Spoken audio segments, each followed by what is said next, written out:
wherever you are, time is your most valuable resource. And the fact that you would be here with us and spend time with us is precious. We don't take that lightly. And so I won't get weepy, but I am thankful. I'm thankful to be in this time, in this place with this man and with all of you doing this and having this opportunity to change lives. Do you know that you're on the cusp of something great right now? Do you realize that right now you are sitting in the room with greatness? Do you realize that by making this decision, you have said and sent a beacon out into the universe that says that I am ready for love. I am ready for transformation. I am ready for my beloved. I am ready for my beloved. I'm ready. I'm ready. I'm ready. I have prioritized this. Of all the things that I could be doing, this is the priority for me. That is what you're saying. Say yes. Okay, so just so you know, in case you are new to us, is anybody new to us? Is anybody like, I've never been? Who are you people? You're a little strange. Who are these folks? You're a little over the top. Yes, yes, yes. No, we exploded the top, boo. We like, right? Flying around. If you're new to us, let me just say thank you for joining us. Welcome, Randy. Hello, Randy. New. Shara. Shara's new. Yes, we see a few new people. Few new folks. Ready to be ready. Okay, so if you are new, let me just let you know. We are, Neo is new, been following for years, but kind of new. Kind of new. Okay. So let me explain. We don't follow anybody's rules. Okay, so we like to engage, we like to talk, we don't talk at you, we talk with you. We're feeling your energy, you guys are gonna feel ours, okay? And we are going to keep you involved, engaged, and invested. Why? Because that's how transformation takes place. So this is not, we don't do slides, this is not a slideshow, and we're not gonna spend a whole lot of time telling you about us and oh, we did this, and this is our sob story, we blah, blah, blah. What do you need to know? You've heard that all before, and if you've been in webinars and all that kind of stuff, you know how that all stuff goes. So we're going to push all that to the side. We have a website, and you can go and find out more about us if that's really an important part for you. You can go and read all about that. You can look at us on Facebook. You can find out all that information elsewhere. So we're going to bypass that. We will give you this little bit. This is Baba Richard, in case you didn't realize. I'm Sri Namaste Moore.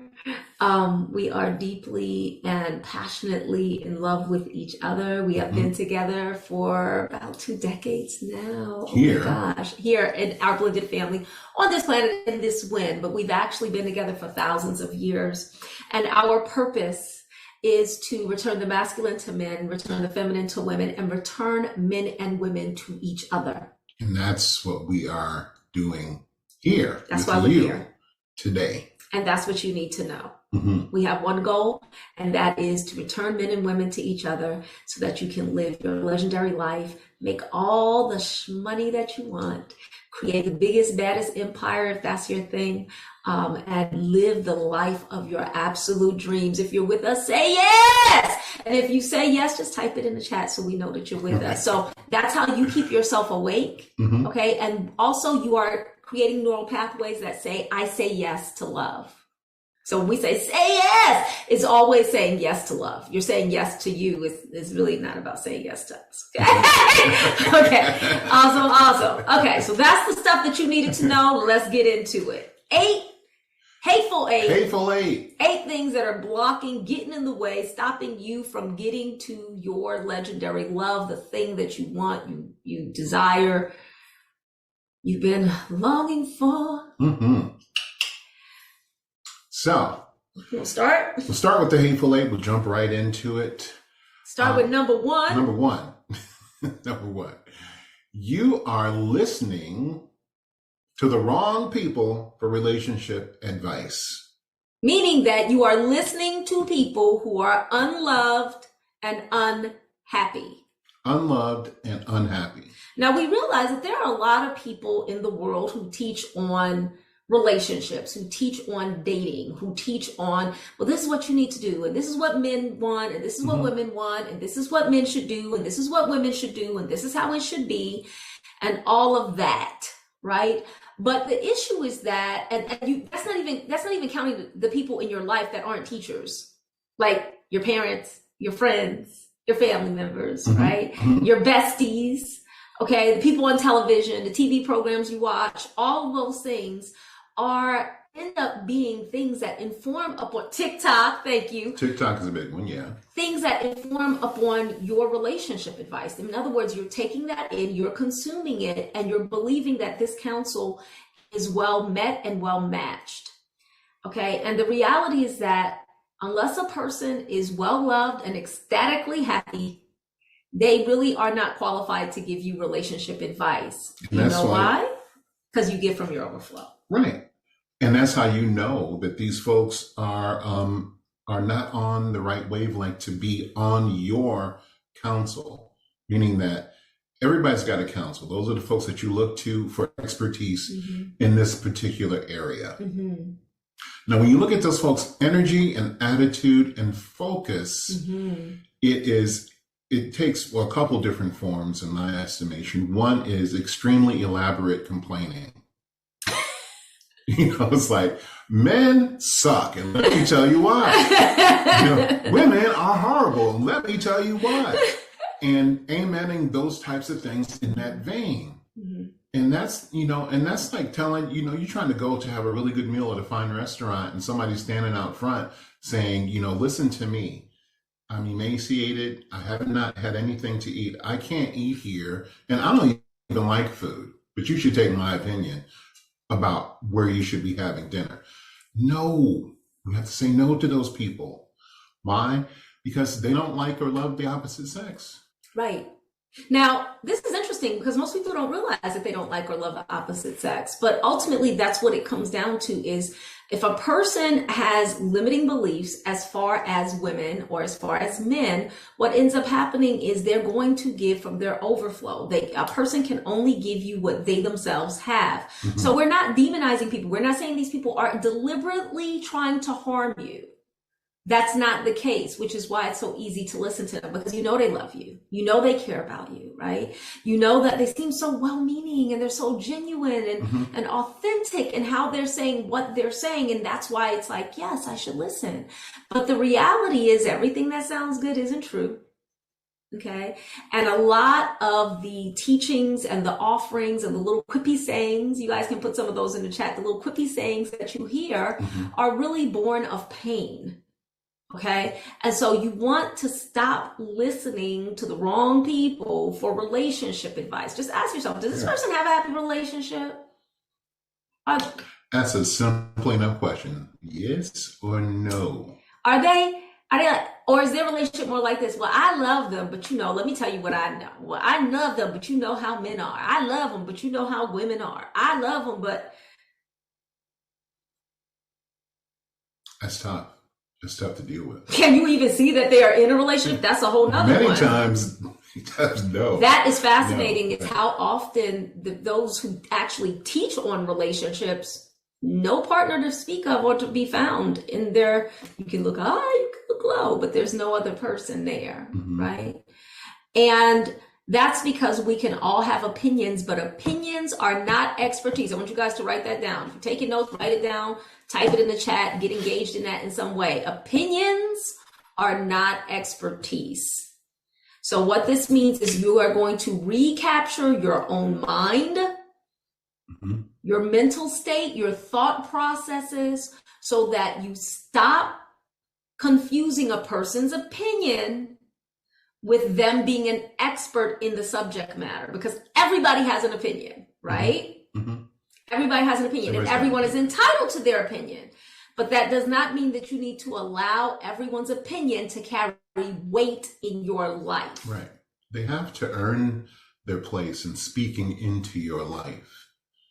And when they haven't earned that, and certainly when they are coming with credentials that say that, they're giving from, and this is one of the things that's different about our universe, is that we can say what we say without judgment, meaning that we don't demonize those people for being who they are. I'm sure they mean well, but that doesn't mean the advice that they're giving is advice that you should take. Exactly.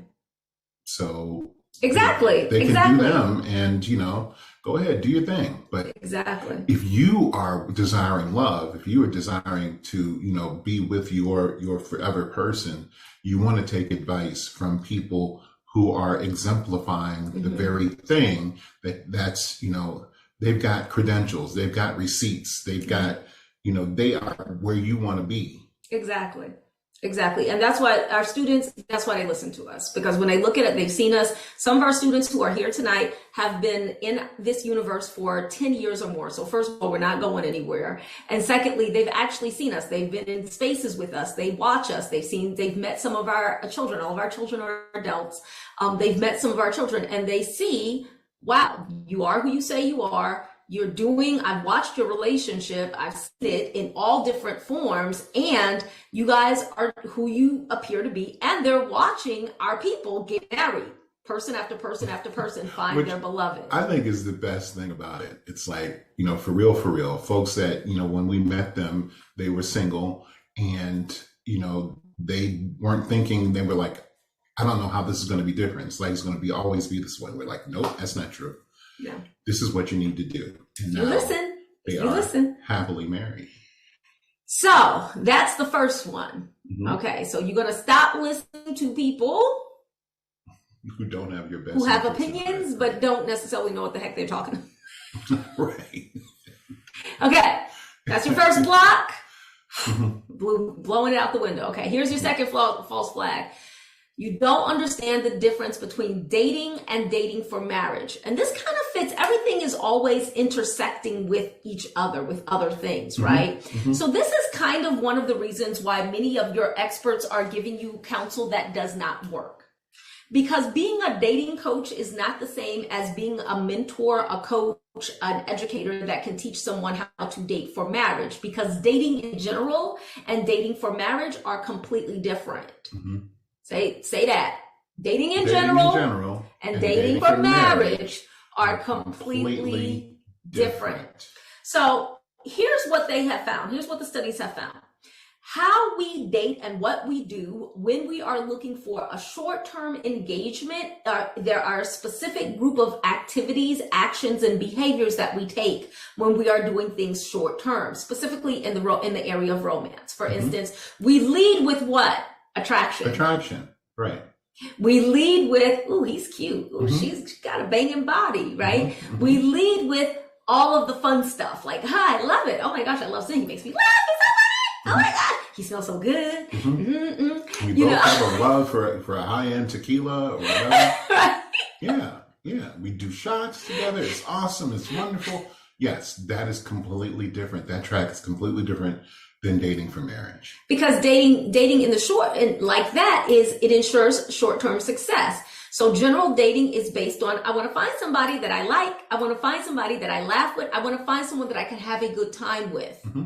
Short-term, right? Short-term gains. Okay. Long-term is I'm dating for marriage, which means I'm looking for the person that I will spend the rest of my life with. We will grow together. Mm-hmm. We will become together. We will experience all of the ups and downs of life with. We will be in life together. We have one life that we are creating together. Dating in general, I'm having fun with you as long as we're having fun together. Mm-hmm. So this is fun. Oh, but you know what? But now my life has happened. And so now I need to stop doing that because I have to go back to my real life. That's general dating. Right. Dating for marriage doesn't work that way. And if you've ever been in the general dating space and it's like, I really, really like this person. I could see myself being with them. And there seems to be a thing. How do we even talk about this? Because we've been having fun. We've been having fun. We've been having fun. It's just been, and so then it's like, where is this going? We need to talk. Can we have a conversation about this? and it's very tense. It's hard because now you're connected to this person in some way. Most people, when they're dating, even if they're dating and they don't know that this person is the person they want to marry, they often are having sex with them, which means, you may not like it, but the truth is that you are forming a biochemical bond and an emotional and spiritual bond with this person, which then means that when you stop, or if you say, well, okay, well, what are we doing? Or, man, I really want to take this to the next level. It's hard for you to see, do you really want to take this to the next level, or are you now just attached to them? Right. And I think that's one of the contributors to why it's a very tense conversation, because I don't know that they feel the same way I do. And the prospect that they might not looms real large on the horizon, right? So I'm approaching this very tentatively, as opposed to dating for marriage, where when we start this journey together, we know that the reason why we appeal to each other and the reason why we are attracted to each other, and one of the big things that we have an implicit agreement on, is that we both want the same thing. Exactly. And that's why we changed the name. We used to call it dating with intention, but we changed it to dating for marriage, because you can have an intention, but that doesn't mean that it's marriage. And in order to have a happy marriage, you need to, and you want to enter in with the end in mind. You're entering in with the end in mind. So you're not entering in saying, let's see where this goes. We'll see. You're entering in saying, I am looking for the person who will be in my life for the rest of my life. So I like to liken it to the difference between going camping and building your forever home. When you're going camping, you go, you get your little tent. Oh my gosh, it's so cool. It's so awesome. And everything is kind of flimsy, right? You got your sleeping bags, you have your stuff. You're just figure that out, right? Yeah. And all you're really looking for is a place to spend the weekend. Even if you're in a cabin, you're not like, am I going to live here forever? Nope. No, it's just, this is a cool space. Oh my gosh, you might even go so far as to be like, I don't even need a tent. I'm just going to hang it up between two branches in a tree, because that'll be fun. That'll be an adventure. Exactly. And that's correct for what you're doing. You're camping. However, if you apply that same thing when you're trying to build your forever home, you will end up with a home that's sliding down a hill. You'll end up with no access to running water, no access to electricity. The ground is sinking. Comes around, then you're gonna like, yeah, it's not gonna work out very well. Yeah, absolutely. Because it's not built for that, right? It's not built for you to stay for your life in the tent. Exactly. It's not built for that. And so you have to look at it and say, all right, I'm going to do this differently.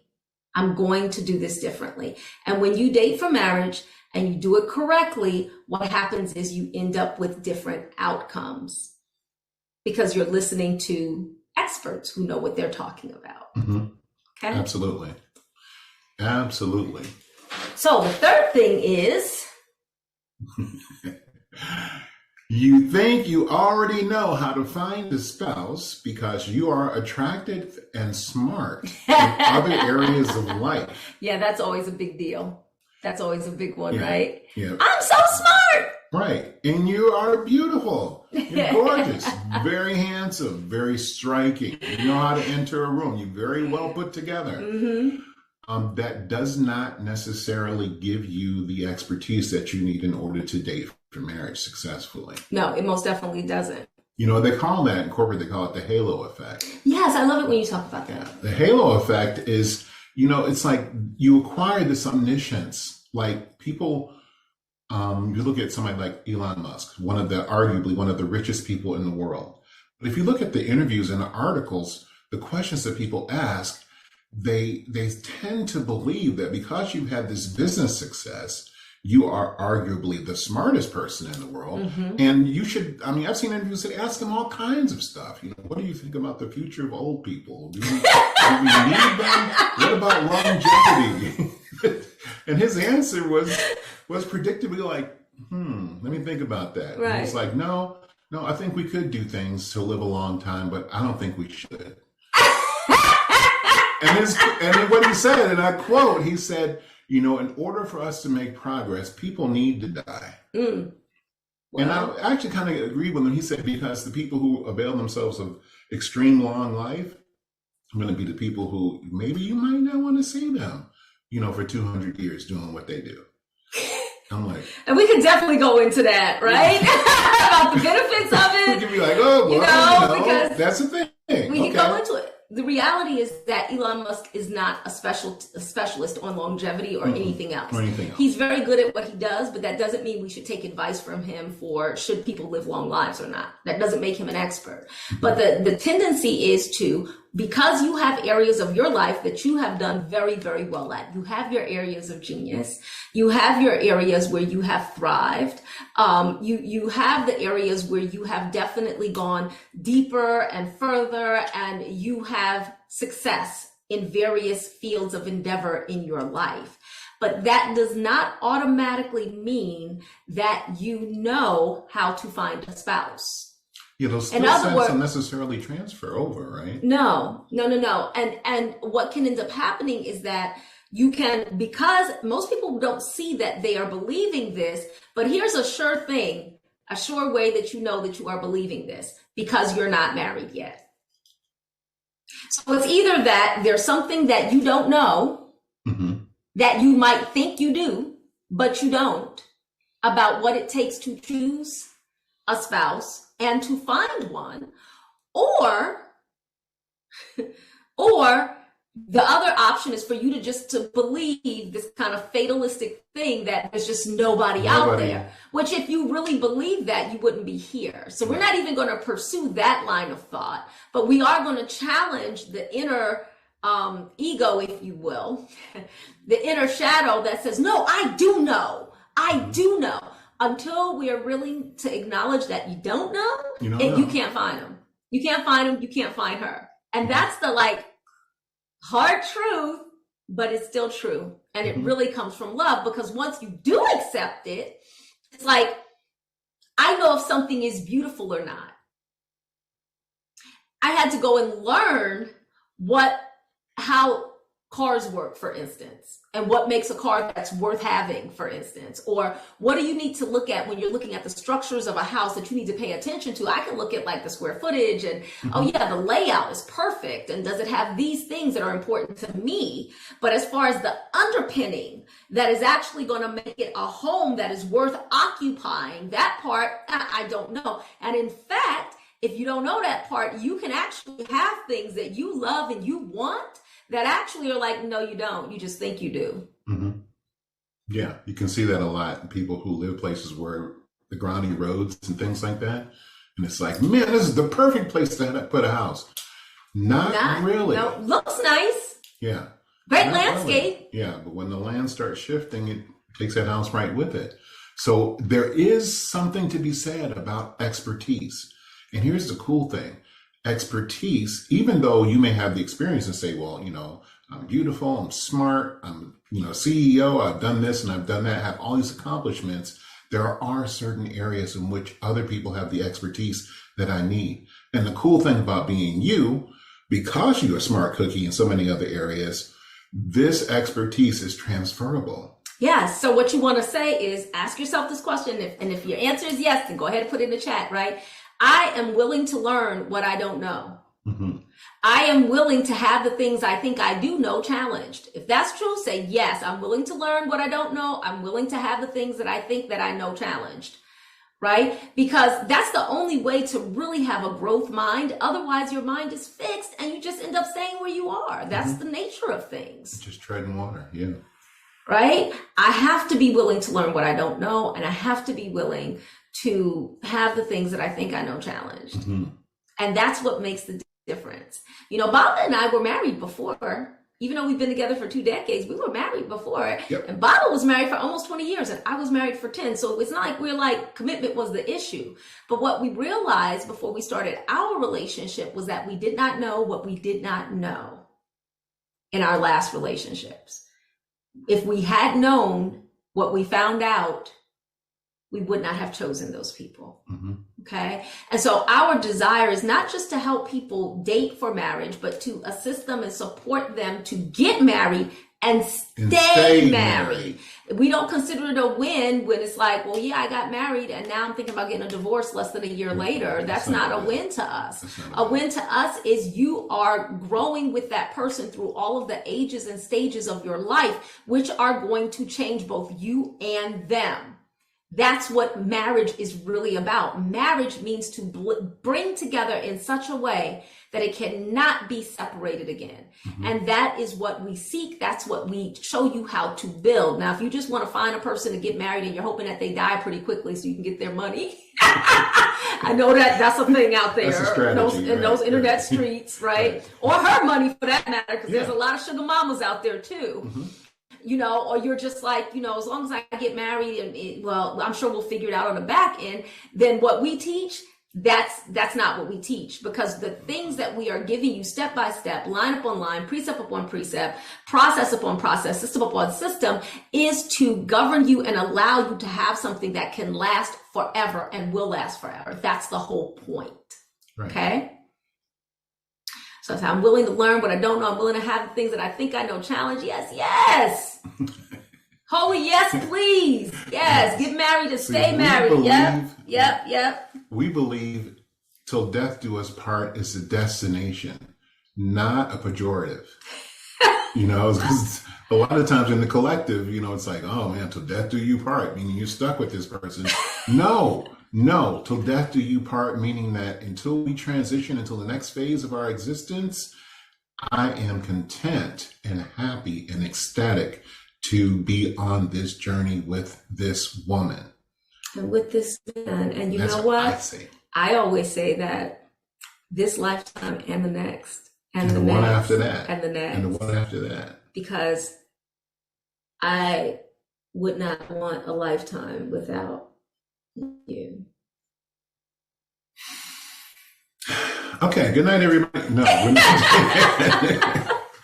we're not done yet. Not without you. Right? Absolutely. And so being with the person who that's how you feel about them. I would not want a lifetime without this person. Like the idea of coming to the end of our life and us even being parted even then after 50 years, 60 years, 70 years together. It's like, no.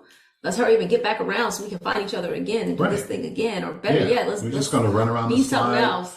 Climb back up to the top, and slide back down again. Right. You know, and so learning to lean into that, you know, and to let yourself, and a lot of it is letting yourself feel like that about somebody. And that's all of the things that get in the way. So we got 3 things, right? If you remember the 3 things, go ahead and put them in the chat real quick and give you a second to write it down. Let's see if you remember. What's the 3 thing? What's the first thing? What's the first mistake? First thing that's getting in the way? Listening to the wrong people. Hateful 8, right? Listening to the wrong people. Secondly, don't know the difference between dating and dating for marriage.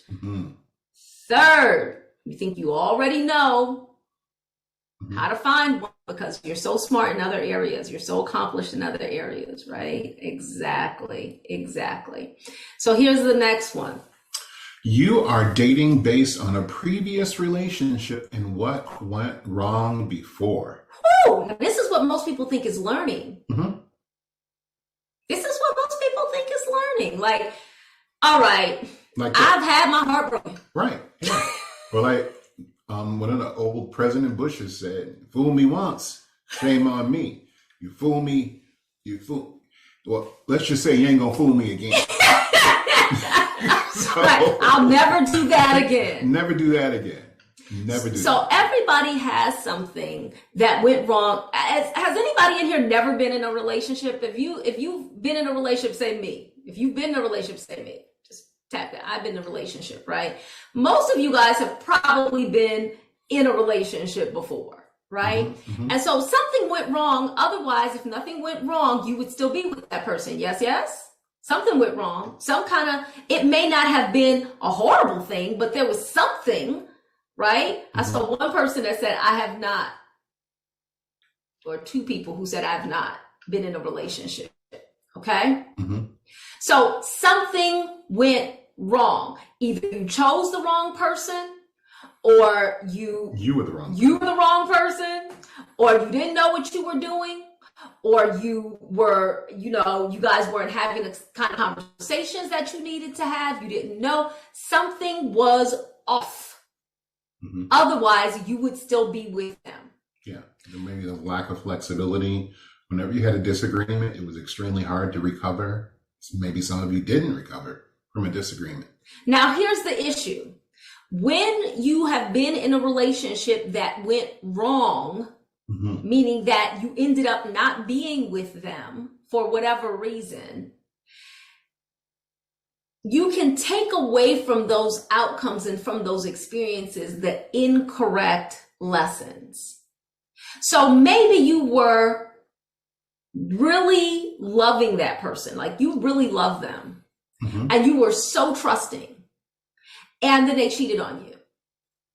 So then what you take from that is you shouldn't be that trusting. Right. Because the story is if you trust people and you don't keep an eye on them, then they will misuse that trust and they will use that trust against you. Maybe you were fully dependent on them financially and then they left you and you had no money. And so what you learned is you can't trust people to take care of you. Right. Got to have your own money. Got to have your own money. You can't rely on people like that. Maybe you were a man and you really loved this woman and then she turned around and then just totally like blew everything, like literally emasculated you with her words, weaponized her tears, did all of these things that really wounded you. And you said, women are crazy. Women can't be trusted. Can't trust them. Can't trust them with your heart. Nope. They're cute. They're fun to have around. They're fun for sex. They're pretty. They make good eye candy, but do not, and arm candy, but do not let them close to your heart because the things that they will do, or maybe take those manicured nails and they will rip it out. Right. Right. Mm-hmm. So you have to know where your limiting beliefs are because of the relationships that you have been in. And if you've never been in a relationship, by the way, you can also look at the relationships that you saw or you did not see with your parents. Mm-hmm. If your mother, you never saw her with a man, there's beliefs that are operating there. If you never saw your dad in love, there's beliefs that are operating there. If they were together, but they hated each other, they never spoke to each other really, there's beliefs that are operating there. If they were together and they were happy, there are still beliefs that are operating there. And there are things there that are informing upon what you think a relationship should be like, your expectations, your so-called standards, which are often just limiting beliefs that you've created, barriers to love, okay? And those are all things that that you're not paying attention to, okay? So you have to recognize that you're dating now based on a previous relationship and what went wrong before. You're trying to, in other words, there's a part of you that is still, so let me explain this from a neurological perspective. There's a part of your mind that when you get ready to go on a date now, literally is still back in that other situation and attempting to fix that situation by how you are being with the person that you're dating now, the person that's sitting in front of you. Right. And that's why it occurs to you, you don't even know this guy very well, but if he gets up and walks away from the table, it occurs to you to check his phone, look at his phone, at least take a sneak peek, look at it. Right. Why? Because there's a limiting belief operating there that something untoward is happening beyond where I can see it. And I need to keep checks on these things in order to protect myself and keep myself safe. Or there could be a phrase or a sentence or a key word that they say, and you're immediately thrown back into the situation with the person that you were with. And when they said that, I didn't even pay attention to it, but I'm gonna pay attention this time. Pay attention now. I'm not gonna fall for that again. I'm gonna notice the signs. The reason that doesn't work, beloved, is because those things that you experience with that person are singular to that person. So the reasons why that person was doing the things that they did, it has nothing to do with the person who's sitting in front of you now. But oftentimes in the collective, this eternal vigilance is painted as virtue, right? Well, he should appreciate that I got my head on the swivel all the time. And I'm always looking at him and always wondering where you are, what you're doing, where you going, when you going to be back, what's happening, what's going on. I called you. I texted you. You didn't say anything back. What's happening? Are we still okay? And meanwhile, your beloved's looking at you like, what is going on? What's going on? Or he may not even be your beloved yet. He may just be looking at you like, I don't even know you and you're acting crazy. I don't know if I even want to be with you because you're acting crazy right now, right? Flag on the play, right? That's why we call these false flags. Like, what are you doing? What's happening here, right? Mm-hmm. And so instead of focusing on trying not to be fooled again, which actually keeps you tethered to that former relationship. Any kind of big emotion that you have based on a former relationship keeps you tethered to that relationship. Why? Because it's in your neural circuitry. Mm-hmm. Those neurons are wired down that very familiar pathway. These things mean this to me. And that's the way my brain works, and that's the way I've taught it to work. So, and here's the thing, and this is why I think it's so beneficial to have wise counsel. Right? Because many times it's very difficult to change a limiting belief because it's your belief. It's your belief. Right? But when I see you doing that, I say, hey, tell me about this. This is going on. It sounds like you've got some kind of construct there. You're telling yourself a story. And you're like, what? I am telling myself a story. Right. If you have wise counsel, mm-hmm. your counsel can help you identify it. That's the point of having the coach. That's the point of having the mentor. That's the point of having the teacher. Is that when you see those things and they're coming up and you bring them up, the teacher can actually, because they have vision that you don't have. They have wisdom that you don't have. They have wisdom that you don't have. They have perspective that you don't have. Why? Because this is their job. Right. Your job is to find one person. Your teacher's job is to know all of the different things that can happen and to be able to do it by looking at how people are. So we always say, we've done the work so you don't have to. Mm-hmm. The work that is yours to do is not figure out how all men are. That's not your job. Mm-hmm. Figure out how all women are. That's not your job. You know what your job is? It's one word: courage. Courage. Courage is your job. So when you lean in and you say, okay, this is what I'm seeing. And then you're asked questions. Okay, what about this? How are you? And what did you say?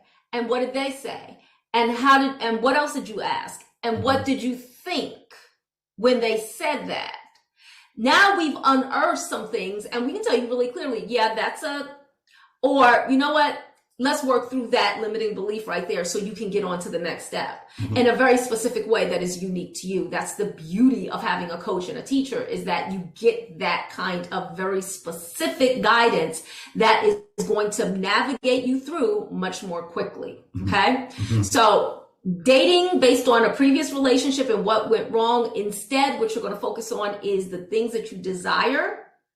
And you're letting go of the past and focusing your energy on creating what you want going forward. For many people, because of those previous relationships and what went wrong before, you're dominant energetic when it comes to dating. And as you are dating is one of a few different lower vibrational energetics and emotions. So I'll tell you what they are: resignation, apathy, sadness, anger, distrust, longing or unrequited love. Mm-hmm.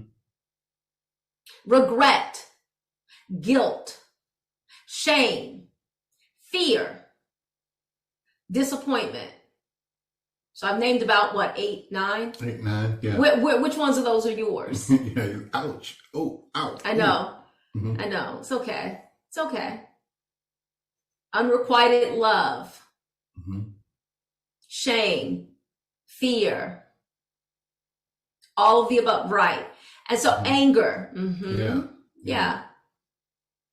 Fear and sadness, fear, yeah. So what happens is when you have that as your dominant emotion, guess what? That's like preceding you. It's in your aura. I don't understand, because I smile, I'm nice, I do all the stuff, but you aren't that. It's like a mask that you're putting on. And ladies, I'll say this. As women, we're taught that men are stupid and they can't perceive that, but men are extraordinarily perceptive. They are more perceptive than women. And so a man will know this before you even say anything. And the reason why is that it's wired into us.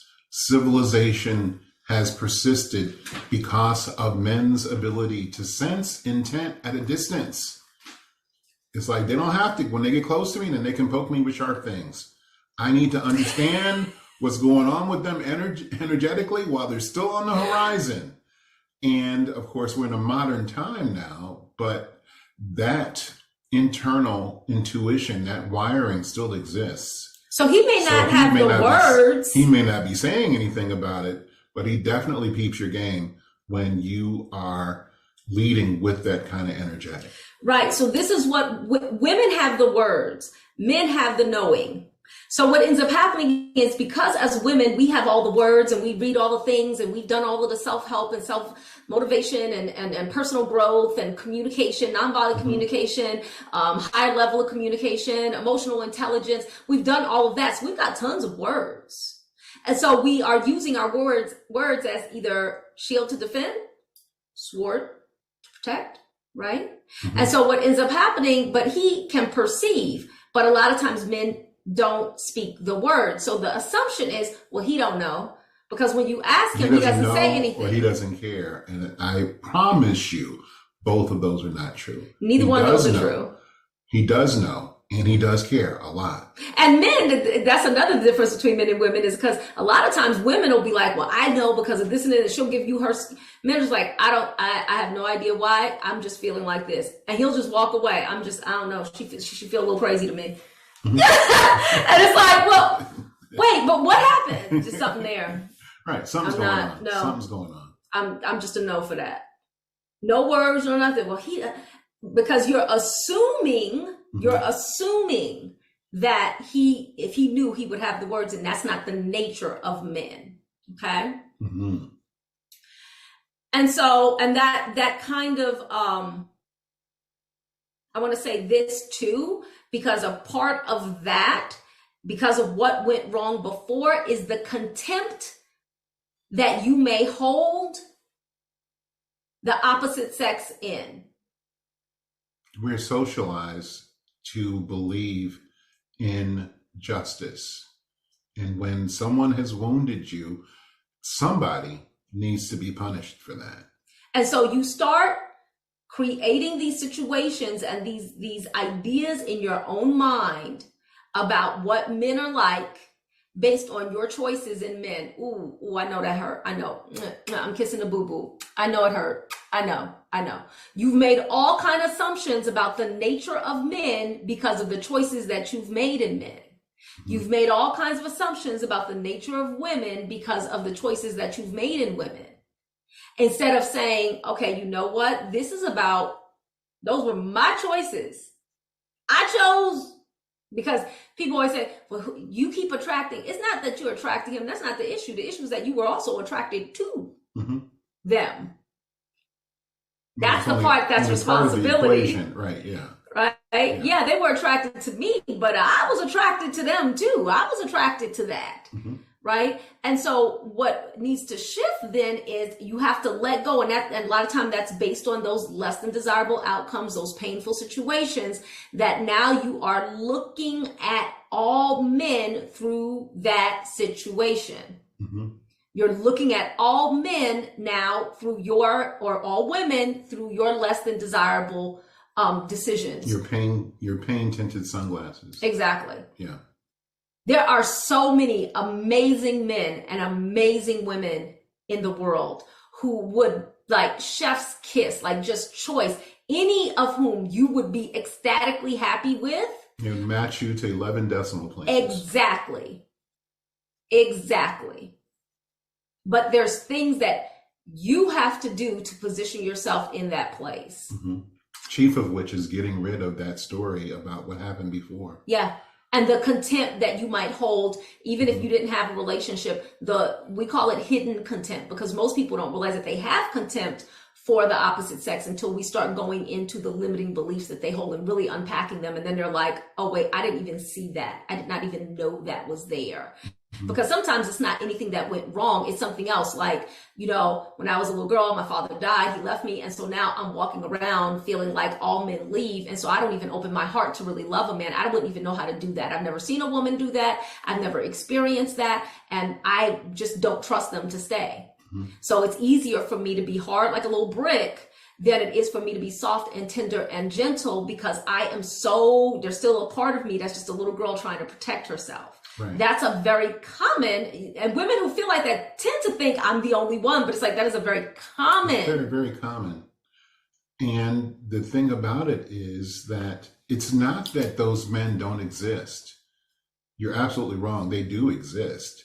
But because of your experience and because of the pervasive nature of that story, your perception is clouded. Mm-hmm. So even if he was standing right in front of you, you could not see him. Yeah, so I said, teach me to subtract the hidden contempt. Exactly. Okay, so we have 4. We got a few more to go. Let's go. Number 5. You don't know how to focus on what matters for finding a spouse. Now, the word, usually when people are talking about dating or getting in a relationship or something like that, they'll talk about partner. Mm-hmm. But the word partner is by definition division. There's a division there because the idea is that we both have part, mm-hmm. right? And that partnership works as long as we are both doing our what? Part. Mm-hmm. So it's a very transactional way of engaging. And marriage is actually not, marriage is a partnership. No, it's a marriage. It's different. It already has a definition. And that's not it. We'll need to borrow another one from something else and try to plug it onto that. Right? That's not it, right? Marriage is this. No, marriage is marriage. For real. So yeah, only marriage is marriage. Partnership is not marriage. Relationship is not marriage. None of that is marriage. Only marriage is marriage, right? Wait. Yeah, that's so true. What? When you were saying that only marriage is marriage, it's so hilarious because, I mean, we talk about that a lot. And that actually is, we're going to dig into that in a couple more. In a little further down. Yeah, a little bit further down. Right. Yeah. Right. And so what you want is when you're looking for a spouse, there's a necessity for there to be a mutuality as far as what we're doing and how we're doing it, because we are creating one life. One life. Not two people who are they can tolerate each other. One life in which you are the most important thing. Mm-hmm. You above everything. You are it. Everything else comes second. Now, and we both feel that way about each other. Now, when it comes to finding a spouse, the interesting thing is there are places where you need to be different. We mm-hmm. call that complementary polarity. Mm-hmm. Okay. There are places where you need to be similar. There are places where you need to face each other. There are spaces where he is leading and you are following. And that's just, as the woman, that's just the nature of things. And each of those things it's almost like its own realm and how it orients. The issue is, and where many people get it wrong, is because they don't know what fits where. Right. So, and then there's things that just don't matter. And honestly, the things that don't matter are usually the things that most people think are really important for having a spouse. Mm-hmm. That's why you haven't found him yet or found her yet. Because the things that they think, this is really important, this is really important. This is like, no, that's not really important. Yeah. How tall is he? That's not important.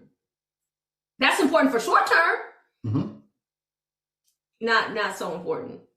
For the long term? Mm-mm. For forever? No. And we've even had people, we had to explain to them because they were like, well, I know you guys focused on values, so we need to have the same values. I said, no, that's not really even important.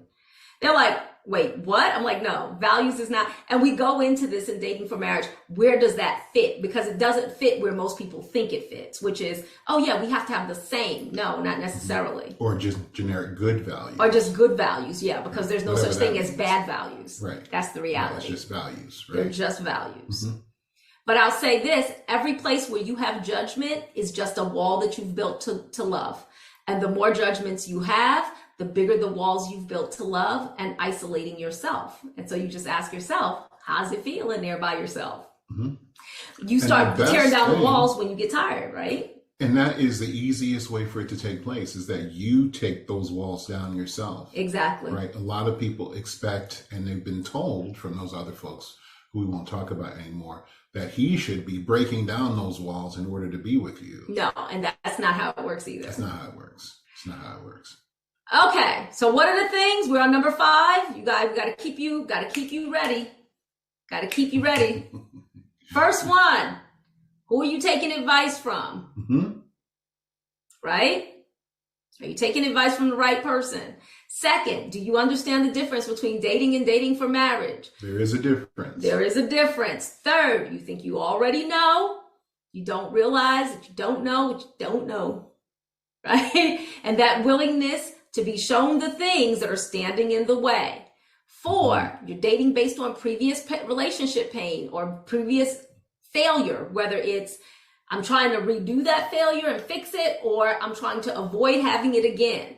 Even if that failure is just I was with the wrong person, it's still the same thing. Or maybe you're in that tribe where somebody's going to pay for this. Yeah. I think that's you. And 5th, you don't know how to focus on what matters when it comes to finding a spouse. And that one is usually about because you don't really, you think you, that actually, again, these kind of intersect with each other. They kind of blend into each other. Because you might think, I am focused on what matters. And if we were your coach, we might be like, no, that's something that you're focused on, but it definitely doesn't matter. Mm-hmm. But you're focused on it because of the limiting beliefs, right? Right. Okay. So now number 6, this is a big one. Drum roll, please. You are averse to online dating when meeting in person is actually a lot more complicated. So we have to kind of qualify what we're saying about online dating. Mm-hmm. We don't believe that it is possible to date online. No. You just meet people online that you would like to date. But there's no such thing as online dating. We don't date online. No, you don't date online. What you do is you utilize online websites and dating spaces in order to meet a person to go on real-time, real-life dates with. Mm-hmm. And we have found that oftentimes people end up, I don't want to do it that way. So they want to do what we call meeting people in the wild. Well, they want that because they want that own. They want that own moment, where it's like there you are shopping for your favorite produce, and you reach for what appears to be a lovely cantaloupe, and lo and behold, I reach for it at the same time, and I look at you, and I realize I don't want cantaloupe. I want to spend the rest of my life with you. Me too.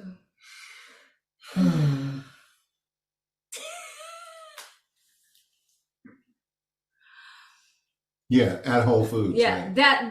That's not how it happens. That's not you've been inundated. So people forget that television and movies are programs, meaning that they are programming you.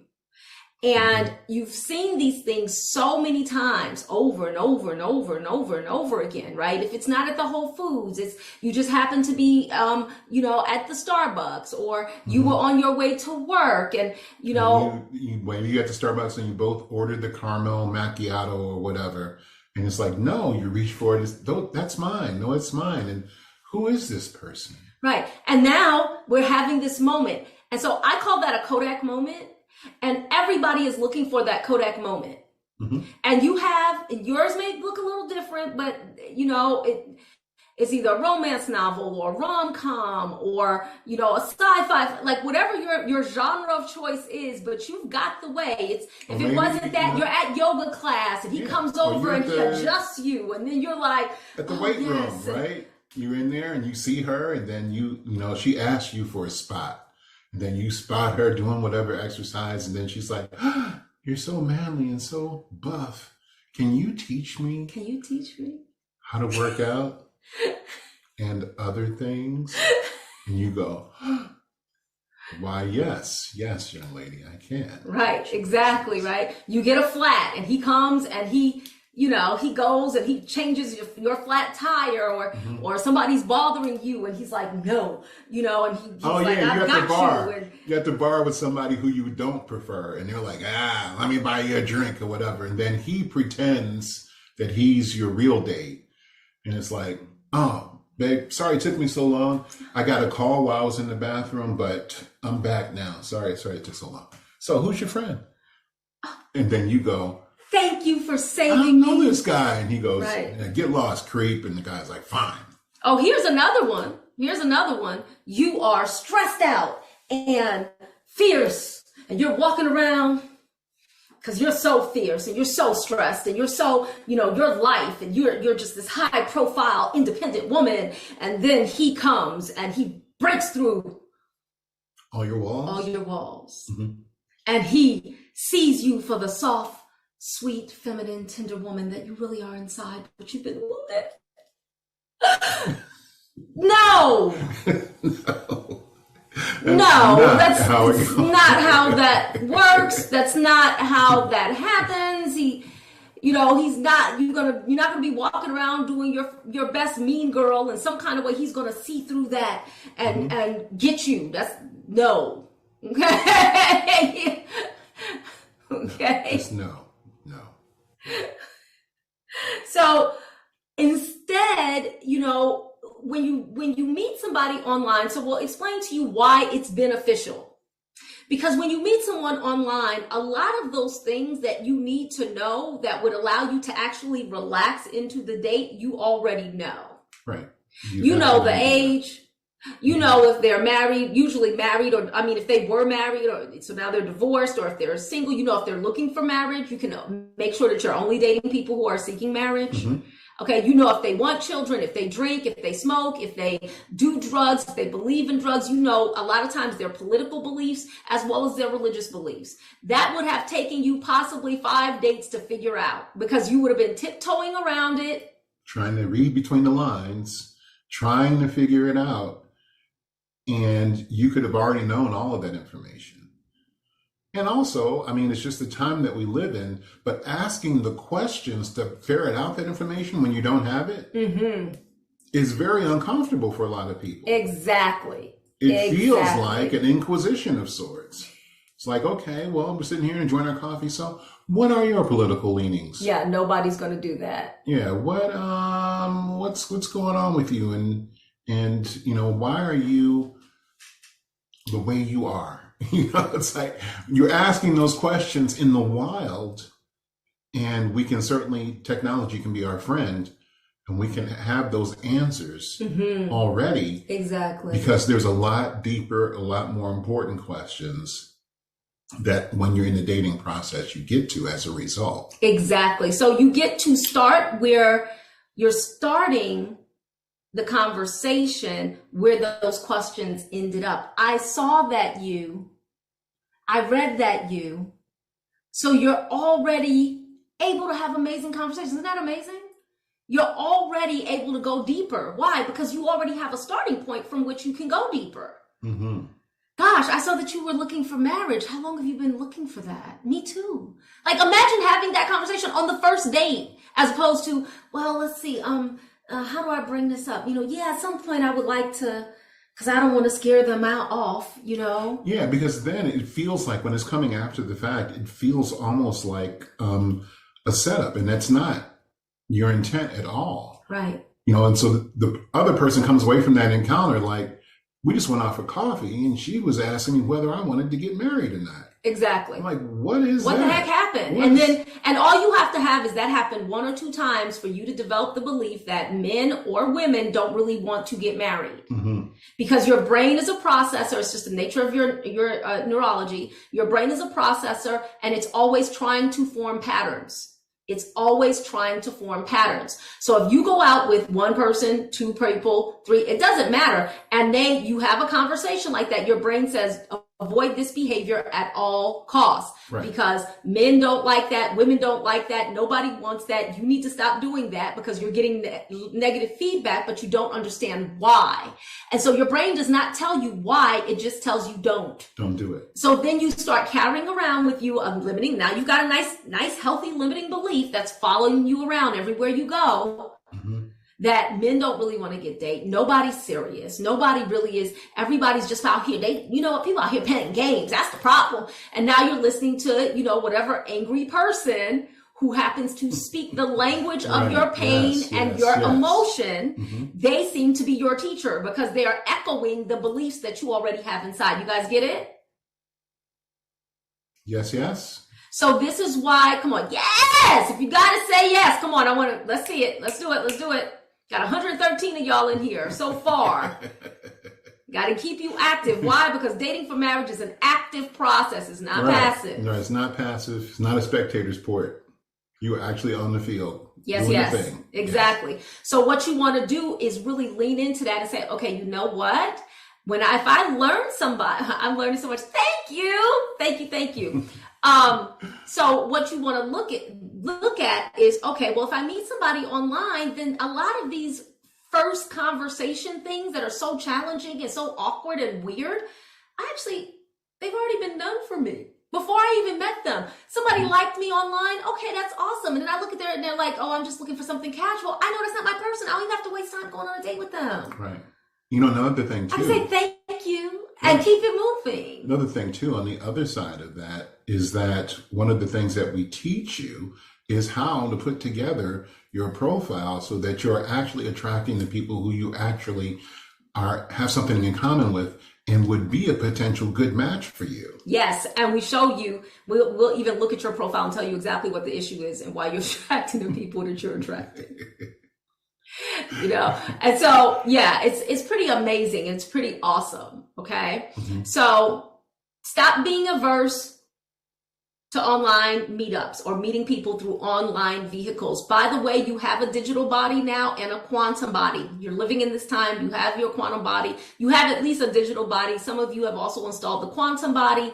And by so doing, that means that things are going to happen very quickly for you. One of the things that happens in our field, when people are in our field, we're telling you, expect the unexpected and expect it to happen quick because we operate in the quantum. Mm-hmm. Okay. Mm-hmm. So meaning recognize that. Yeah. By just being in our field, things change, probabilities change, circumstances change, probabilities and coincidences and synchronicities. You can slow it down by pumping the brakes though. We don't, you still have free will and plenty of people do. How do you pump the brakes? Right. You just keep looking behind you. Yeah. That's how you pump the brakes. Every time you look behind you, you're trying to go backwards. You're thinking about that old. You're just pumping your brakes. Right. Past. So I'm like, well, when you're ready to stop, let us know because there's something else, but that's up to you, right? So that was number 6. And then we engage the warp drive, and then warp 9. Warp 9. Yeah. And then all kinds of cool stuff starts to happen. Okay, here we go. All right, this is a biggie. You have a fundamental distrust of the opposite sex, thinking all men/women have negative traits. Based on your previous experience. Harmful to you. Right. Based on your previous experience. But here's what makes it even worse. Sometimes it's not even based on your previous experience. It's based on somebody else's. You are running somebody else's code. Somebody else's program, yeah. Somebody else was in love and their heart got broken and you watched them and you were like, that's not gonna be me. And so you gathered your little lessons from their experience and you're willy-nilly applying them, in your own life and having these, again, less than desirable experiences. So some of the things for women that are fundamental distrust for men, thinking that all men are misogynists, all men are rapists, all men are terrorists, all men are pedophiles, all men are narcissists, all men want to oppress women. Mm-hmm. And your job is just to find the one man out of all the men who are like that, find the one man who isn't. Or is less that than any of the rest of them. While also protecting yourself right from the men who are like that. Mm-hmm. You see? And for men, the examples of fundamental distrust of women are, what's the number one? thinking all women are what? It's a short word, and well, y'all might get the wrong word, so I'm not even gonna say that. I was gonna say it begins with C, but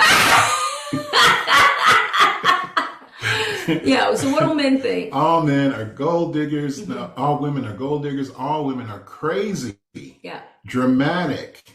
Argumentative. They may throw things. And I know many of you have seen that TikTok where the professor is drawing the matrix, and he's like, you have to find a woman that you can tolerate, quote unquote, who's between 6 and 8 on the hot, crazy matrix.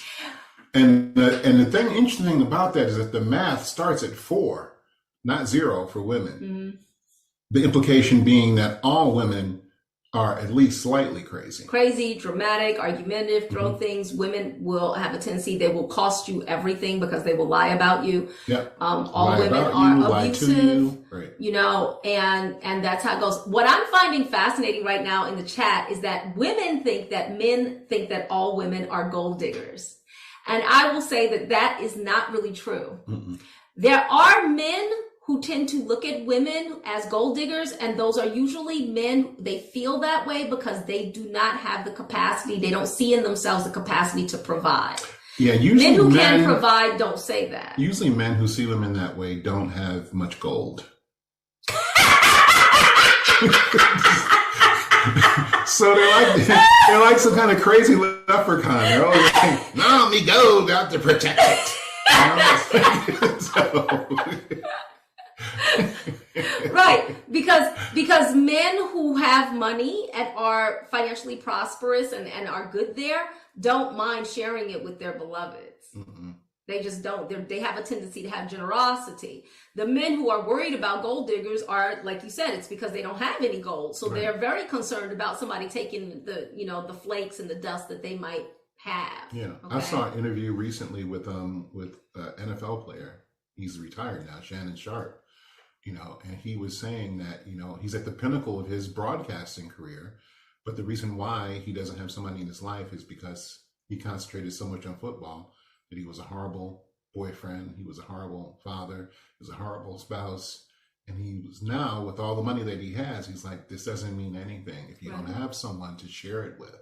Right. So it's not the question of, I don't want anybody to get my money. He's willing. It's not money. Men who have money don't tend to care about sharing the money. But what does seem to show up quite a bit, and I saw somebody say this, that they've noticed that, I don't know, I can't see it anymore, but another one that I've heard men say is that they're concerned about women requiring a lot of time. A lot of women take a lot of energy. It takes a lot of energy. And so you can have these beliefs, and what happens is you are constantly, when you hold these limiting beliefs, whether you're a woman or a man, about the opposite sex, what ends up happening then is, again, it becomes a barrier to love. It becomes a barrier to joy. It becomes a barrier to you finding your person. Because instead of looking for your person, you're just looking for the person who's not like that, which means that you're probably going to attract that kind of person all the time. Right, because that's what you're concerned about, and everything is you pushed out. Right, it's top of mind, so you're applying the most energy to that, which means that you're probably going to get more of that instead of less. If you're worried about attracting a crazy woman, you best believe that all the crazies are going to find you. If you're worried about attracting, a man who's a narcissist, if you think about narcissism, is a very rare mental health issue. It's a very rare personality trait. It's not common. So if all these women are like, well, I just attract narcissists, well, then that means all of these women are attracting the same few narcissists that exist. Yeah, there aren't that many. Which is like, what is going on there? That every man that you attract and that you are attracted to is a narcissist, right? Well, it's probably that, A, you don't know what narcissism really is. That's number one. But number two, it's probably because you are so concerned. I want the word narcissist to go away as well, because I feel like it should only be used by people who are actually therapeutic clinicians in some way, and nobody should use it in reference to a relationship. You're not qualified to diagnose somebody as being a narcissist. That's what I always say. You're not qualified. Stop calling him that. Yeah, stop calling people that. He's got things that you don't like about him. That's cool, but don't call him a narcissist, right? Unless you want him to call you. Well, that's like the big three that everybody tosses around: narcissist, sociopath, and psychopath, right?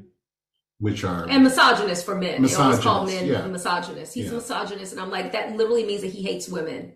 Maybe he just doesn't like you. Yeah, it's now being used as just a slang for mean. Narcissist, narcissist, psychopath. I knew it. Right. So yeah. So you want to. So then what ends up happening is that you end up trying to you find somebody who you think you can just tolerate is what you end up looking for, because you hold these. So this is what happens. You hold these beliefs. And so you're like, I am not going to be taken for a ride with somebody like this.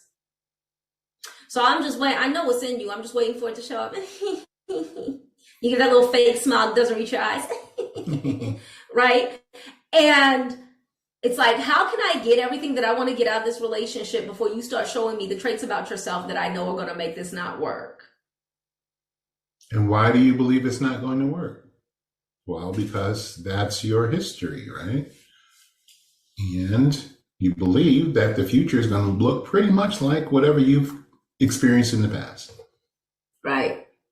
Right. Now, women are mercurial, gentlemen. Women are mercurial, which just means like we change. We're movable. We're mutable.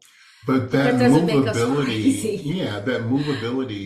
that mercurial nature is not the same thing as, there's a difference between mercury and nitroglycerin, right?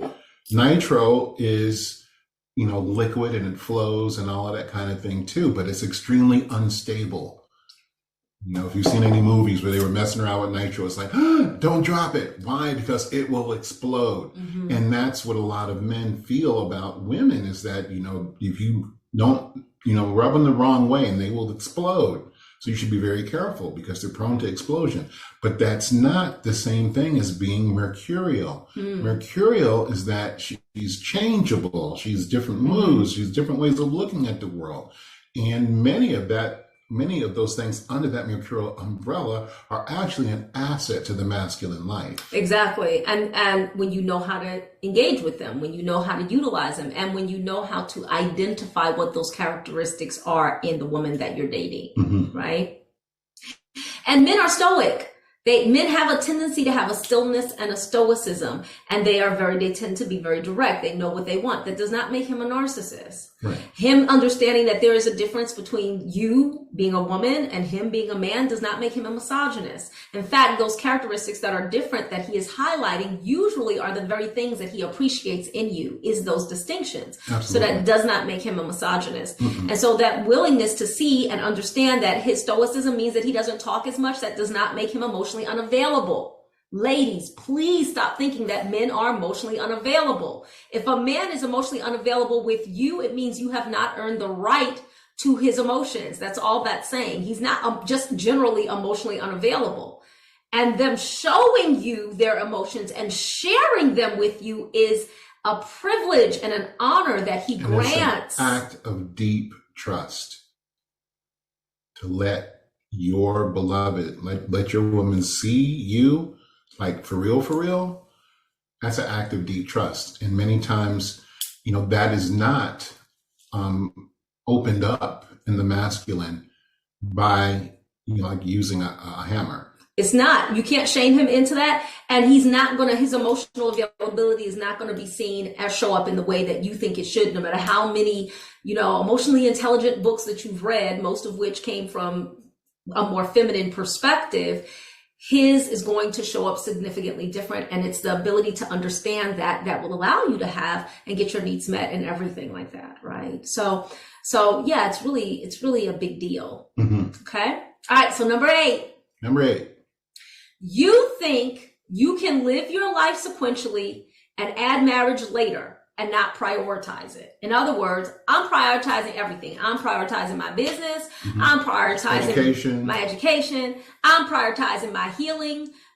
By the way, if you've been prioritizing your healing for more than 6 months to a year, and you're still like, I'm prioritizing my healing, that's because the healing that you need cannot be done by yourself. It's something that you are going to require him in order to heal from that, because it's the nature of your relationship that will provide those opportunities for healing. So there's things that you can do alone, and there's things that you cannot do alone. Right. There are places you can grow by yourself, and there are places that you will only grow with your beloved. There are ways of being and genius that you can access by yourself, and there is genius that you will not access until you come into union. There are gifts and talents and abilities that you have that you were born with and are already active, and there are gifts and talents and abilities that you don't even know exist, because the catalyst, the activation, and the initiation is through your marriage that you will find them. Yep, absolutely. There's abundance that you can have now, and there's a whole nother level of abundance that you will not have until you get married. Yep. Okay? And so this is why you want to prioritize marriage. And this is also why one of the biggest deceptions and tricks that have been played on society is this notion that other things are more important than your beloved. Nothing's more important. Nothing is more important than your beloved. It's like, it's just not. Nothing's more important. It's just not, because at the end of the career track, at the end of the degree track, at the end of whatever it is, the pinnacle of achievement that you are going toward, when you get there, you need to be able to look at in the eyes of your beloved and say, we did this. I am here because you are. You are here because I am. We did this together. When you just, it's like, otherwise that diploma is just another piece of paper. It really is. It really is. And when all you the accolades prioritize and all the hand easy. claps, it's like, man, all your boss is maybe tears in his eyes and they're all clapping. You're such a wonderful employee. But without your beloved there to share that with, it's like, that's when so many people have this like crisis. They're like, I don't understand. What is this all about? I thought it was this. My mom and them told me it was that. Education is the thing. Get an education, get an education. And I don't want to be a scientist anymore. I don't want to be a doctor or a rocket scientist. I don't want to do any of this crap anymore. And I don't even know what's wrong, because they haven't been socialized that love is actually the answer. Exactly. So they're kind of spinning the wheels like, oh, something's wrong. I don't know what to do. And part of what happens with that is you start assuming that you can substitute other kinds of relationship structures for marriage, right? So it's like, oh, we can, just be partners, or, oh, we can just, my lover, that's my lover, right? Mm-hmm. Or, oh, that's my king, that's my queen, or, we're poly, or we got something else going on. We've committed to each other. You think you can assume other things and make it that, and you can't. And there's a reason why, and that's because, so this is what I was shown. The wedding does not mean that you are married. What happens is, legally, you get the piece of paper. So you meet the person, you do the work, you decide that you are willing and desiring of being married. The state gives you the license that says that now you have permission to enter into marriage that will be honored and acknowledged societally. Legally, yes. Yeah. Okay. Depending on your country and your religion. And if you are in there are some countries that are more theocracy, so they actually have those things kind of married together. Mm-hmm. They may even have specific traditions, spiritual traditions that are a part of that. Okay.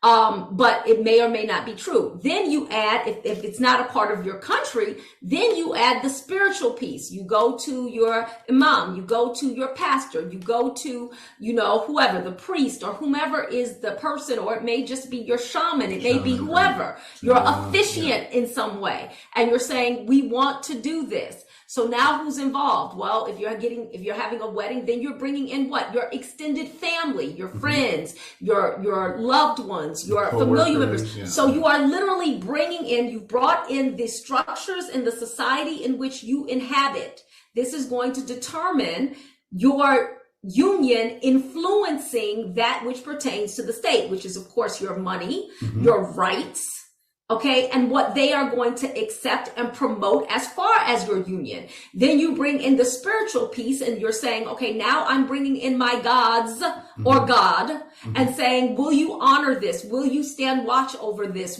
I'm standing before you and making this vow. Then you're bringing in your family and your friends, those who love me and support me. Will you stand with me also as I make this vow? That's 3 levels deep so far. And then we have the 4th level, which is, and now we say we will enter into this and we commit this with each other. When you refuse to do it legally, you might have 1, maybe 2 of those, but it's not as stable because you don't have all 4 walls. Got it? So that's why only marriage is marriage. Right. You see somebody saying, we were together for 13 years. When we got married, everything changed. We've heard this over and over and over again. We were together for so many years. We actually didn't think anything was going to change. We got married and everything changed. Right.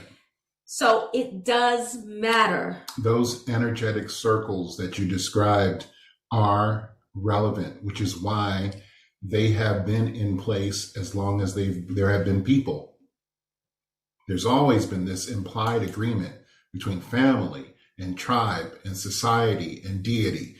All of those components are part of this agreement. And that's when we both together, hand in hand, we're take a weaving step. Something. We're weaving something together and we're taking this step and we are stepping forward as contributing members of our faith, of our family, of our social circle, of our country. It's like civilization. And this is why I'm saying it's such a trick when you put all those other things before this, because civilization is literally built on those things. This. Yeah, it's built on top of this. And, you know, it's really interesting because we were married for 13 years. I mean, we were together for 13 years. We got married. Everything changed. Within 3 months, we moved into a home that was 3 times larger during the pandemic. Finances changed. Love changed. Everything changed. Okay? And we've seen this over and over and over again. So you cannot substitute anything else for marriage. Only marriage is marriage. That's the reality. Okay? Yes. My heart is open right now listening to this. Absolutely. It's different. And, you know, again, if you're following dating for marriage, you're only going out with people who that's what they want too. You're not going to have to deal with anybody who's like, well, you know, it's just a piece of paper. Those people, you'll be shocked that they even exist because you don't even see them. You're not even talking to them. They're not even in your world. They're not part of you don't feel like you have to give the loyal opposition space in your life because you know what is important for you. Well, when you know what's necessary. When you start wiring your brain differently, now just when I was saying earlier, you couldn't see him because your brain literally was not wired to perceive that, right? Now, on the other side, that's where the whole universe opens up to you because now you can see and you are seen. And from that standpoint, now you've got this foundation where you literally are unstoppable. You can make anything happen you want to happen. Now, we're not done yet, so don't leave. I saw a couple of people left, but don't leave because they're going to miss out and you guys aren't because we are going to do a giveaway. And we're going to be giving away a couple of months in the society, the Dyadic Society, which is great for people who are dating as well as people who are married. You get to go in there. We coach, we mentor you. You're getting that group sessions in there. See people saying it's priceless. Like the amount of just amazing teaching, coaching, hand-holding, like we go deep. And we also, like I said, we also teach in there that you receive that is normally $397 a month. So that's about a $800, a little bit under $800 value. And instead, we're going to give you a couple of months for free. We're going to do a giveaway for somebody who's in the room. So it only works when you're here. Okay. So stay and we'll do the giveaway at the very end. Okay. Now, what we want to tell you about now is our Dating for Marriage program. And can I just say that what we're doing is just insane right now? Like, I just can't. It's just insane. No, go ahead. Go ahead. Why'd you do that? Well, I was say whenever you want it, we can share the page. So Dating for Marriage, yeah, you can share it if you want to. Okay. Baba says he wants to share the page, so we're going to share the screen so you guys can see what we're looking at. and see what we're talking about, because it's important. Oh my goodness, okay, I see. Okay, where is it? Second row? This one. Oh, there. Can't handle the frequency. Okay.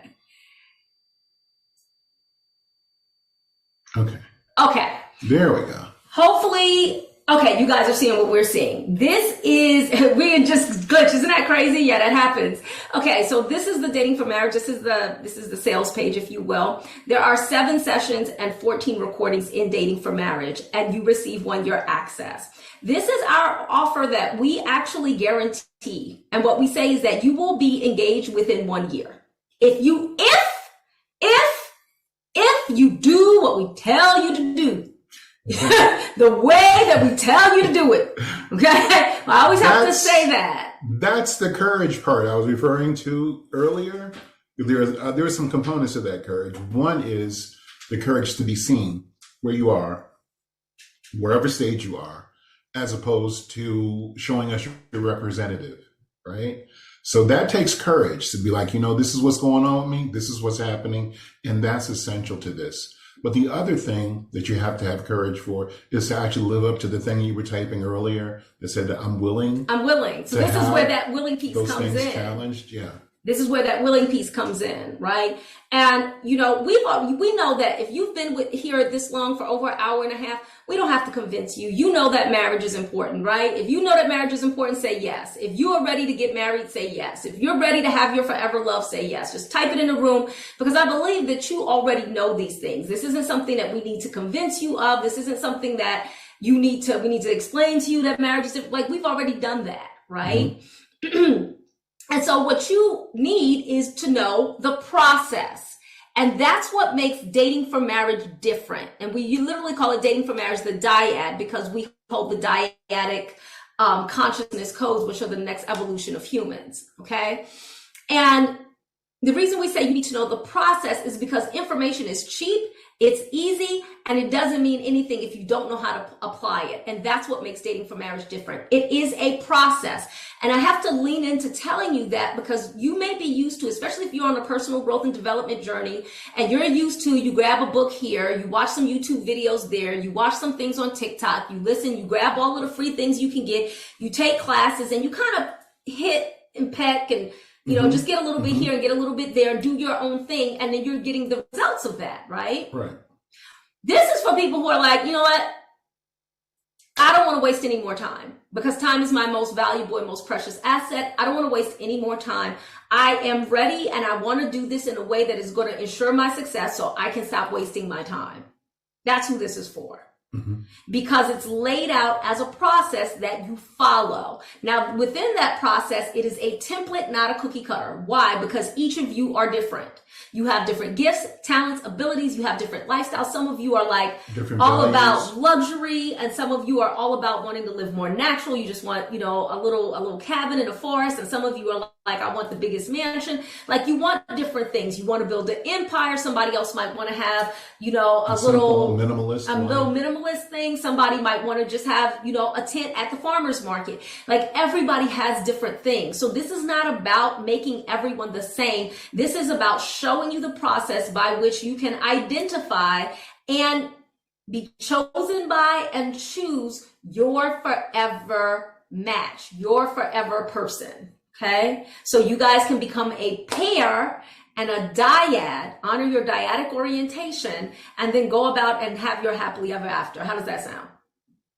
So this offer, you get a year access. Okay. Mm-hmm. We're also adding some amazing things. This is crazy. For today only, if you get it today, we're giving you this. The Dyad Paradigm, which is our signature huge offer. This is normally $2,500. $2,500 is normally how much this class is. This course, it's not a class, it's a course. It's multiple sessions. It is amazing. And people take this and it literally knocks their socks off. Okay. It changes their lives. Lives are changed in the Dyad Paradigm. And you get this as a bonus. You receive this as a bonus for normally $2,500. You're getting this. We're going to give you access to this for a year for nothing when you purchase the Dating for Marriage. And also, we're also going to give you, specifically for the ladies, the Style Atelier, because you need to know how to cultivate and curate your own sense of style so that when you are dating, you know what to wear, you know how to wear, you know how to dress, you know when is the appropriate time to wear certain types of clothing. You got it, right? So we're also going to give you the Style Atelier for a year. I was trying to get the link that I was going to put in the room. Yeah, what happened? You're also going to get, this is something that we just added. Is that it? It didn't come out.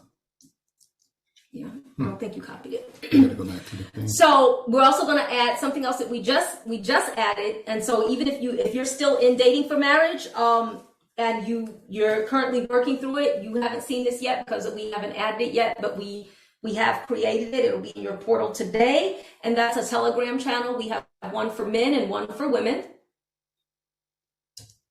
There we go. You want to put it to everyone? Oh. We have one Telegram channel for women and one for men. Okay. Here, and you're going to have access to the Telegram channel for the length of time that you are in Dating for Marriage. Normally, Dating for Marriage is $2,500.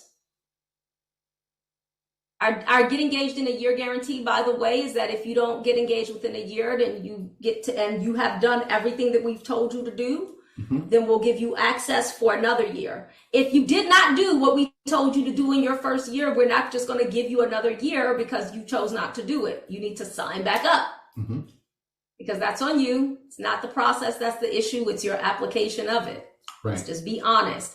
And by the way, if you signed up and you took it and you're still not married and it's been over a year, you need to take it again. Don't think, well, I'm sure I can just remember. No, you can't. I watched the videos, but you didn't. No, they watched you. You didn't apply them, right? Yeah. So you got to go to that next level. Okay. So normally, so let's give you the value of everything. Normally, Dating for Marriage, $2,500.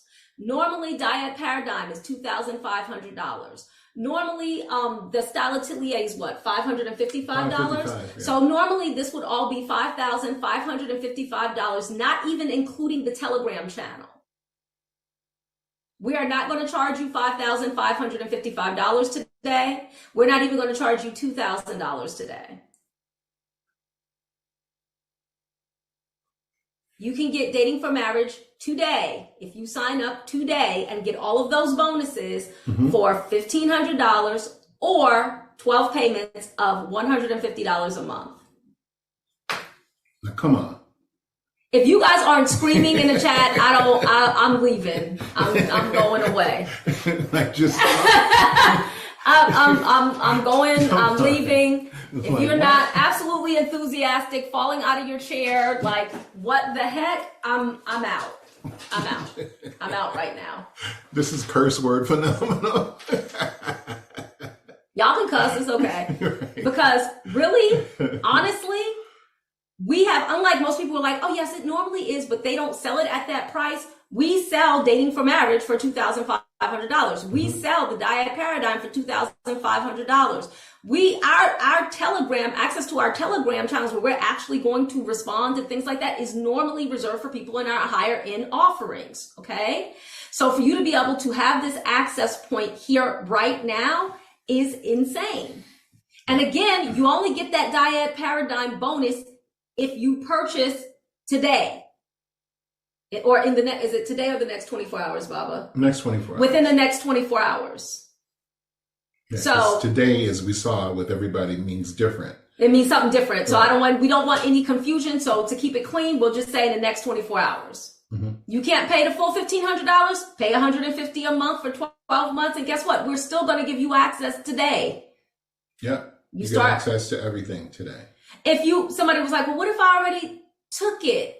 Awesome. Well, if you want the bonuses, take it again. Why? Because think about it. It's worth it, honestly, just to get the dyad paradigm, because you're getting it for $1,000 off, and you're still getting the dating for marriage, and you're still getting Stylistically Gay, and you're still getting the Telegram channel. Right. Yeah. True. You get all so this is one of those offers where it's like, it's worth it even just for the bonuses. Right. So those of you who are married, by the way, but if you don't know what the dyad paradigm is, it's actually a course where it works if you're dating, and it also works with married people. A lot of married people have taken both dating for marriage and the dyad paradigm. Right. And the reason why is because if you never knew how to date for marriage, then you probably don't know how to keep dating in marriage. So that's why so many people who are married take these courses. Mm-hmm. Dyad paradigm was actually made for married people, but we added so much stuff in that was like very useful for people who were dating, that a lot of dating people said they get a lot of value out of it as well. Right. So just so if you're wondering, they're not the same. Those, Infinite Life Tribe tell them, we don't repeat. We're not those people who we keep teaching you the same class and just giving it different names. That's not us. No, we're prolific. These are all completely different. Every course we put out is different. Every time we put it out, it's different. So if you've been kind of burned by that, where people are like constantly telling you, oh yeah, look at this and look at this, and it's basically the same course, that's not us. Same course, they just put a different color scheme on it. That's not us. That's not us. And in fact, when we do rebrand, we tell you, oh no, this is a rebrand, and it's the same course, it just has a different name. But we don't rebrand very often just for that reason. Mm-hmm. And we don't want to mess with that. Yeah, completely different. Phenomenally supportive of every facet of your relationship. It is absolutely. No, and we're never to say no, because we're constantly evolving and opening and expanding, because our desire is to hold you fully. And so you're always growing and expanding. So how could we ever stop? Right. And fundamentally, we want to see you win. All you do is win. To win. We want to get the invite in the mail saying, hey, this is when we're engaged, we're getting married, this is our registry. We want you guys to send us invitations, even if we can't come.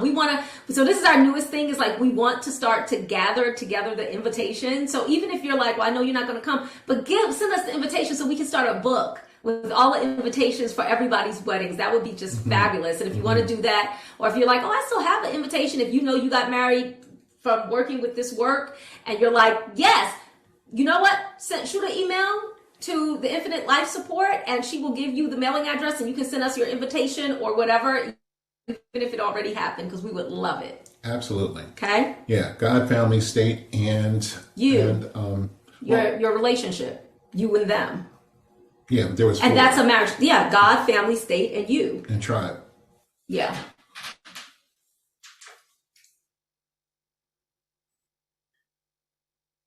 Yeah, we have some people. Who I probably officiated at their weddings. Yeah. So this is an amazing offer. We're not going to prolong it. We already put the link in. You want to put it again, Baba, just in case somebody didn't see it? I'll put it in again. We don't believe in doing a whole bunch of like, come on guys. I'm not going to do that. Get in if you want it. If you want love and you're ready to prioritize it, get it. Absolutely. If you don't. I mean, it's really, it's interesting, because we've made our lives based on love over everything. And it's not just something to say. It's literally something, because the sacred text says that where your treasure is, there your heart will be, right? Mm-hmm. So if you're not investing in the love that you're saying that you want, what your actions are saying is that it's a notion. It's not reality. It's not real for you. Right. See? Right. And so the more you're willing to literally I'm going to go in, I'm going to do the work. Because this is just the price. The amount that we're telling you, this $1,500 or $150 a month for 12 months, that's just the price. The cost is the disruption to your life and the things that you're going to have to do to make this actually happen for yourself. And that's different. So we say you pay the price, we give you the access. When you pay the cost, that's you doing the actions. Mm-hmm. You get that? Yeah, because it takes courage for you to be able to show up like that. To actually say, this is what's going on with me. This is where I'm at. I have questions. These are my questions based on the experiences that I've had.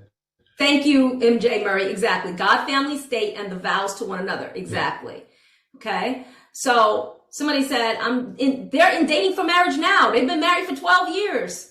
And they're dating for marriage. Why? Because it matters. It matters. So again, you're going to have that 1 year access. That's pretty amazing and phenomenal.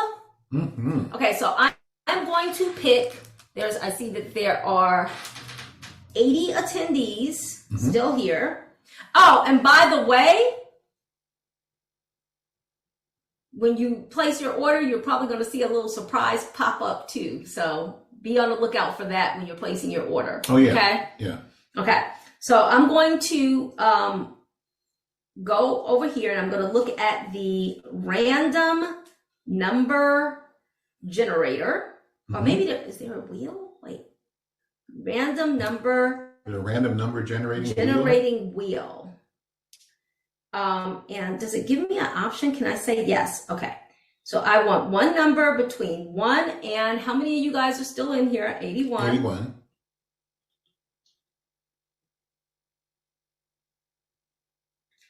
And then we are going to spin the wheel.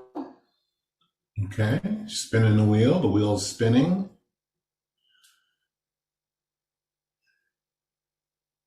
What is it? And the number that came Everybody's up, typing in their number. the number that came up is 8. 8. Yes. Okay. So that's the number that came up. I don't know if you guys can see it on my phone. See, it's the number 8. You can see there's no cheating. There's no favoritism in the infinite life universe. 2, and so we're going to count from the top. 4, 5, 6. You didn't count anybody who's in here twice, did you? No. Okay. 8. 8. Number 8 is Bell. Bell W. And we have to go by what we see on our end. You guys, unfortunately, we can't go by what you see because that doesn't work. I can't see what you see. So Bell W, are you here? I need to see that you're here. Let's see. Awesome. She's here. Awesome. Fabulous. So you get 2 months of the Dyadic Society, which is, it's a group coaching mentorship space where we answer questions, we teach. You can get in a hot seat and we'll talk to you if you're dating, if you're married. We have married people in there. We have dating people in there. It's fun. It's high energy and it is fabulous. Those of you, if any of you guys want that, you're like, I'm already in dating for marriage, but I would like to get in the Dyadic Society. You can get in that as well. Okay, you can join that as well. So Bell W, what you want to do is reach out to the Infinite Life Team. It's on Facebook. Infinite Life Team is the page. It's one word. Infinite Life is one word, and then team. And let them know that you won, and we'll make sure that you get your login information, and we'll get you totally in the society. It'll be fabulous. Those of you who are not in the society, whether you're dating or you're married, you want to join it because it's so much fun, and it's a really good way to get our gaze on you and your antics. Yeah. So the society, the Dyadic Society, thank you for asking, Megan. The Dyadic Society is a month-to-month, what are we doing? You want to stop sharing and then start sharing? Yeah. Okay. It's a month-to-month, so you can cancel anytime. You don't have to stay, indefinitely. We have some programs that last for a year, but this is one of those that you can come and go as you please. And what we do is we meet twice a month live on Zoom. You get the replays and you have the opportunity to ask questions. We have a form where you can ask questions if you want to ask your questions anonymously, especially, and you don't want other people. Looks like I'm glitching. Wait, what's going on? It's probably. I'm like trying to see. Okay. So you can ask your questions anonymously so nobody sees them and nobody knows about it. Or you can ask them, in the room and go live, and actually be on camera, and we can answer your questions that way. And you get tons of coaching, mentorship in your relationship, about your relationship, or as you are dating, if you are a dating person. You can't see me? Okay, Baba, you want to start screen sharing again? Because it looks like something crazy is happening with our camera, but it doesn't really matter because there it is. Yeah. Doesn't matter if you can't see our camera because we're going to share with you this instead. You didn't click it. I know. Mm-mm. No? No. You see? You need to stop sharing first. Yeah. Okay. Something strange is happening. Okay, we'll try it again. Here. Okay, there we go. Now you're seeing what we're seeing. Okay.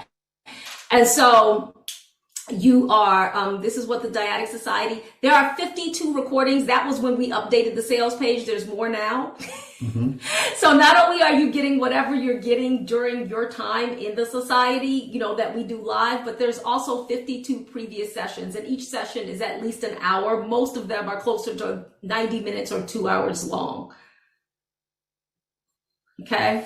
And we're covering the metaphysical. We're covering not only the metaphysical in there, the matter and the mystery. So the practical application of dyadic consciousness and the unknown as far as it's being living and breathing, and your relationship being living and breathing. And the Dyadic Society is normally $397, but again, for right now, it is only $222 a month. So you're almost getting 50% off right now. So if you want that, you can get that as well. I'm going to copy this and put it in the room so you guys can have the right. Yeah, so Bob was going to give you guys the link so you guys can have that if you needed it to get signed up for that. It's not going to stay at that price. So you did it! Yay! Yay! Congratulations, Christiane. Oh my gosh, it's so fabulous. Welcome, welcome. Welcome to your happily ever after. Pick out the colors for the invitation. Yes. Let's get started that planning. Thank you, darling. Absolutely. So ready. This has been fabulous, you guys. Thank you for spending this time with us. I know we went over, but thank you for staying. Thank you for your energy. I hope you got a lot out of this. If you did, let us know. We'd love to hear it. Like, what's the biggest thing? In fact, before you leave the room, drop in and let us know what was your biggest takeaway? What did you learn? Yeah. What was the breakthrough for you? What was your aha moment? What is your aha moment? What was the thing that made you go, oh, that's different? Oh, that's something new? Because that's how we get that growth mind, is by acknowledging and seeing the new as opposed to just being reminded of what we already know. Yeah, okay? I'm not crazy for wanting marriage so Not bad. at all. You were built for that. No. You are actually built for that. That is so awesome. He's looking for you. He's looking for you. Looking back is pumping the brakes, among many others. Absolutely. Only marriage is marriage. Absolutely. Mm-hmm. My hidden contempt absolutely was my aha. Absolutely. Yeah, you got to find that. I thought I was looking for the same values. Now I realize I need to go back and really go through the material again and prioritize this. I'm ready. Absolutely. Living based on what went wrong in previous relationships. I'm going to drop a lot of weight. Yep. I must prioritize marriage. Yep. Mercury versus liquid nitrogen analogy. Absolutely. Tuned in on some old limiting beliefs. Absolutely. Dating based on previous relationships, which is huge. Looking back is pumping brakes. Saw my limiting beliefs. His heart, his timing to share with me. Absolutely. Mm-hmm. No movie moments to start this relationship. Absolutely. It's so beautiful, and I love this. Such a pleasure to be here with you and with everyone. Understanding the difference of dating in general and then dating for marriage. Big difference. Absolutely. It is my nature to be mercurial. Absolutely. Yeah, I've trained my brain to believe what I believe. You sure have. Yeah. Men are perceptive. They might say less words, but it doesn't mean they aren't emotionally available. It's earned. Exactly. Marriage is not a partnership. Exactly. No such thing as online dating. Absolutely. You guys are really on top of this, man. You're really sharp and paying attention. Thank you for trusting us with you. Thank you for spending this time with us. For those of you who choose to continue to journey with us and allow us to journey with you, to support you, to guide you, to lead you. Those of you who are entrusting yourselves with us as your teachers, we honor you. We say thank you. Mm-hmm. Those of you who during the course of this, you realize that they're cool and everything, but they are definitely not my teachers. We also honor you, and we hope that you find what you are looking for. Yes. It is our privilege and our honor to serve, to be here, and to do this great work. We wish you all much success and much happiness. And now, let's get it. You good night.